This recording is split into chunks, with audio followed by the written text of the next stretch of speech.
దేవునికి మాత్రమే ఉంది, కేవలం యేసయ్యకే. తీర్పు తీర్చే అధికారము ఈ సృష్టిలో ఎవరికి లేదు. కానీ మనము మనల్ని మరి ప్రేమిస్తున్న వారిని, మనము ప్రేమించే వారిని హెచ్చరించే అవకాశం దేవుడు మనకిచ్చాడు. హెచ్చరించాలి, దూషించకూడదు, తీర్పు తీర్చకూడదు. కానీ చాలా బాధాకరమైన విషయం ఏంటంటే చాలామంది ఈ హెచ్చరికలను లేకపోతే ఈ యొక్క సూచనలను తీర్పుగా తీసుకొని బాధపడతా ఉంటారు.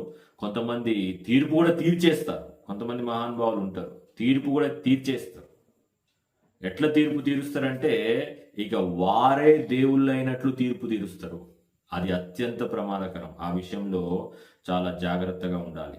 ఆమేన్, హల్లెలూయా. కాబట్టి ఆజ్ఞ అన్న, సూచన అన్న, లేకపోతే ఒక కమాండ్మెంట్, లేకపోతే ఒక రూల్ బుక్ అనుకుందాం. ఒక